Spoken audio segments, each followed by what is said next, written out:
Hey, Fight fans, it's Michelle Joy Phelps, and I'm joined now with Stephen Smith. Stephen, how are you? Not too bad. Okay, excited. You guys are in great mood over here. See you guys playing, what do you call that? Is that ping pong? Table tennis. Oh, table tennis, there we go, table tennis. You guys are having a great time. What's your experience been like so far here in the bubble? Good. I mean, we knew before and we wasn't going to be allowed out the hotel, and you know, we got told Mentally prepared? You get tested and you're in your room on your own for 24 hours, so we all brought computers with us and stuff, so we're enjoying it. We're having a good time. We're finding ways to keep the entertainment going. Yeah. Well, it's a big week for your younger brother. Really big week. I don't think it can get any bigger than this right now in boxing, with a fight against someone like Canelo Alvarez, who is arguably the number one pound for pound on most lists. Let's talk a bit about what the news was like. First of all, hearing that the fight was official. To be honest with you, it was a bit, I don't know what the right word is, probably a bit confusing, because Callum's agreed to the fight before and thought it was happening before, and then only for it to be announced it was someone else, so it was a bit confusing. So when it came round this time round, he's agreed again.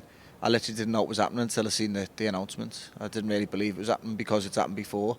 So when they announced it was Callum, then yeah, it's been, you know, very exciting since. We're obviously made up for Callum, because we know it's a fight he really wants, and he really fancies. He really, you know, really believes in himself. He thinks everyone's seen the size difference and, you know, reach and all this, and I think going into this fight with the game plan he's got, I believe he can do it.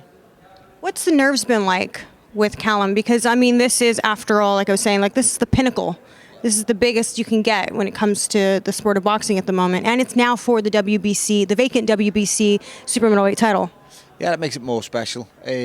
Nerves-wise, Callum's Callum. He's just so laid back. He doesn't really shout anyway when anything like that, but he just takes everything aside. He's got a really good temperament for a boxer for this level.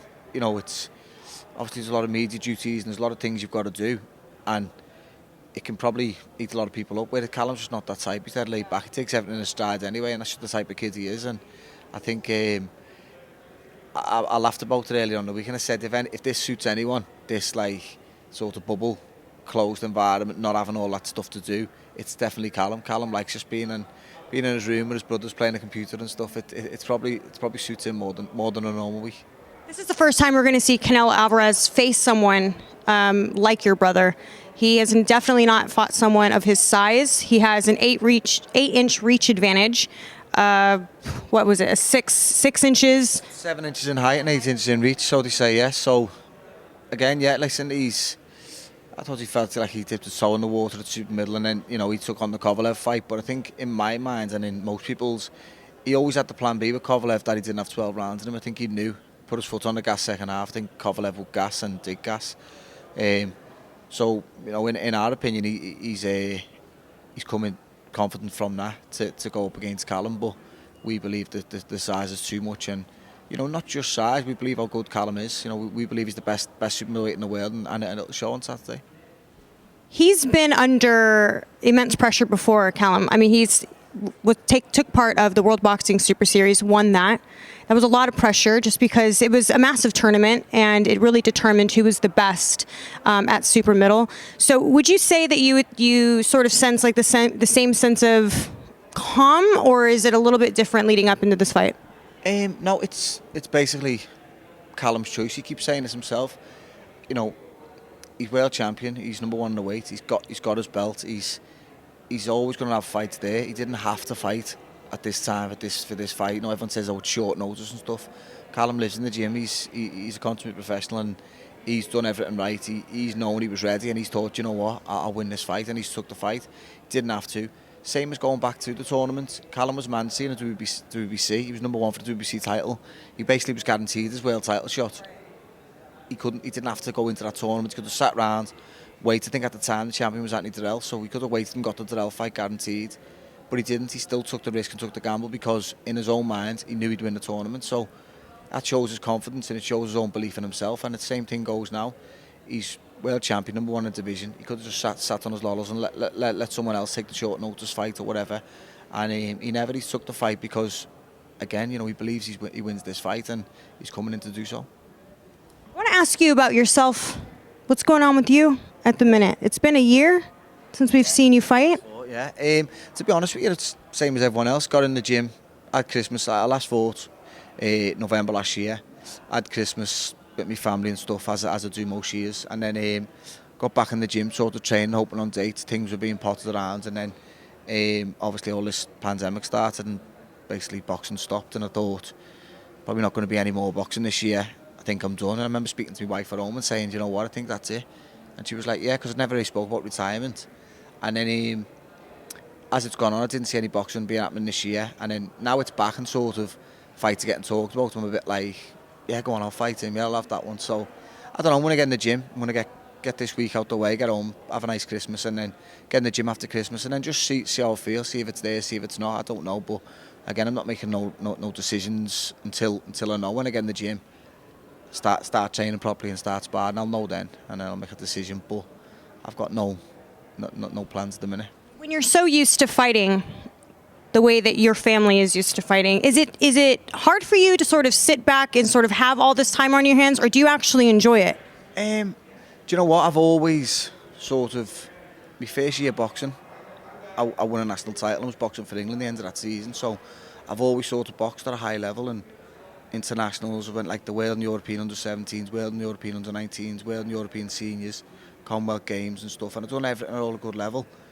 Turned professional, I've always sort of boxed. It's been all I've ever done, and as you say, my brothers, it's just been boxing in our family. So yeah, I've watched my elder brother Paul retire, and sort of, you know, you won't mind me saying, probably struggled with it at first. You know what I mean? I got a bit in a bad routine, sort of, you know, sitting around a little bit, and I know a lot of boxers I basically haven't took too kindly to retirement. So when all of a sudden it was probably hard for me, because I felt like I was getting the sport took from me with this sort of pandemic. I was thinking, well, I'm not really on the, you know, one of the younger boxers who can afford to have a bit of time just in the gym and not fight. I was thinking, oh, I think I might be retired here. And it was sort of like, when it was sprung on me, it was a bit like upsetting if anything else. And I thought, nah, no, I'm not ready to retire yet. And when it's sort of now, I've had all this time at home. I've loved the time at home. I've spent time with my kids and stuff like that.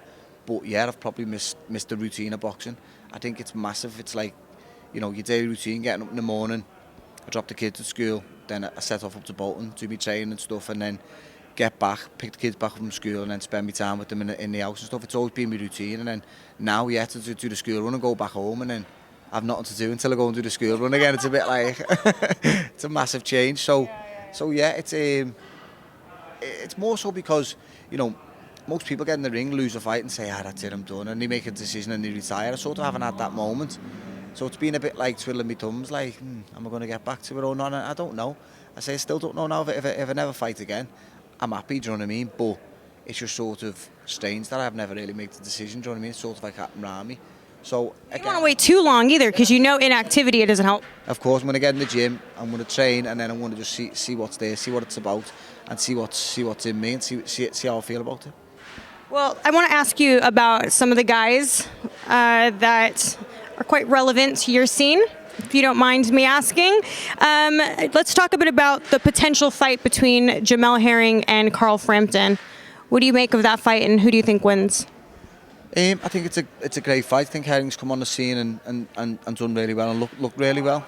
You know, winning the world title, that's off to him, and he's going to prove to be a good champion in my opinion. But I believe Herring-Frampton's got a hell of a lot of ability. He's already shown that 2-weight world champion. You've seen in the first Santa Cruz fight sort of how good he can be. And, you know, knowing Carl myself, I'd really love to see him do that and win the third weight world title. I think it's a record for an Irish person, I think I read. So I'd love to see him do it. I'd back him to do it. I think he can do it, yeah. And let's talk a bit about Gervonta Davis, the WBA champion. Who would you like to see him face next? Obviously had an impressive performance against Leo Santa Cruz. To be honest, I think like most people, I'd love to see him fight Lopez at lightweight. You know, unbelievable win for Lopez against Lomachenko. I didn't think he'd beat him myself, but again, going back to like the similarities of Saturday night, I just think size got the better of him, and he was just a bigger man, and he won on the night. I'd like to see him against Davis, because I think there'd be a bit of needle with it as well, and they can both punch. They're both young, fresh. I think it'd be a great fight to watch, and I'd be excited about it. The possible fight between Anthony Joshua and Tyson Fury. Tough one that to call. What do you make of it? It is. Listen, it's on. Heavyweight boxing's on the night. I know it's an old cliche, but it really is. And one punch can change the fight and everything. But I do believe. I believe the losses took pressure off Joshua. I think he goes into it sort of with less pressure on his shoulders. But I do believe Fury. I just think the mobility of him and stuff. I think Joshua would struggle with it. I think Fury goes in the fighter's favourite, and rightly so. I think he's sort of riding the crest of the wave at the minute, where I thought the most dangerous fight for Fury was Wilder. I thought he's just so hard to read, and the power he's got, obviously, and you know he can just win a fight any moment, which he obviously nearly did in the first one, even though I thought Fury won. But yeah, I'd make Fury the favourite in that one, just his mobility. I think he's got something what no other heavyweight's got. He can, the reach on him and that and stuff, and the way he can move, I just think he can outbox most of them. There's a chance of us possibly seeing Deontay Wilder versus Dillian White. What would you make of that? Who would you favour in that? Yeah, again, I'd like to see that fight. I think Dillian White's a good fighter. I think it was a big shock to everyone what happened when the Povetkin shot landed, and that was just one of them. And I maybe would like to see him have a fight before Wilder, because I wouldn't like to see him going up against Wilder with his power on the back of being knocked out. I don't think that's a good move for the people around him. But if he does, good luck to him. But I think coming in off the back of a knockout, you'd have to favour a puncher like Wilder. But if he has a fight in the middle, then I think both of them are coming off of bad knockouts. No, I just mean because of the power Wilder carries. Wilder's a scary punch. He's one of the highest knockout ratios there's been over however many years in heavyweight. So I think he's just got freaky punch power. I wouldn't like to see White go in on the back of a knockout loss. I think if he got a little win, gets his confidence back, and then goes into the fight, then he's definitely live in that fight. And lastly, I want to ask you about the upcoming fight on January the 2nd against Luke Campbell and Ryan Garcia. Yeah, you know what? I think it's a really good fight. I think I haven't seen enough of Garcia to make a solid opinion on him. But I like Luke Campbell. I think Luke Campbell, like what he's done in the amateurs, the Olympics and stuff like that, how technically good he is. And I worried about him going into the pros. I don't know whether he's just too amateur style, tall, southpaw. I think the best thing he's done was go up a couple of weights and let his body fill out a bit, and I think it's put him in really good stead in the pros. Now he's got a bit more pop in his punches and stuff, and I think it's going to be interesting. Again, I don't know enough about Garcia to make a good opinion on him and on the fight, but I think if he can do it against someone of Campbell's level, the level he's fought at with Linares and Lomachenko and stuff, I think we'll find out about Garcia that night. I think same as probably what most people think. Yeah, I agree. All right, well, thank you so much for your time. I appreciate you sitting down. You guys can get back to enjoying your table tennis. Is that what we call it here in America? Is it table? No, I think it's ping pong over here. It might be ping pong. I'm not sure. I think it's ping pong here. It might be ping pong, yeah. Okay. You guys go enjoy yourself. Thank you so much. I appreciate it. Bye, fight fans. Hey, fight fans, it's Michelle Joy Phelps. If you haven't already subscribed to our YouTube channel, make sure you do so by clicking this icon right here, or else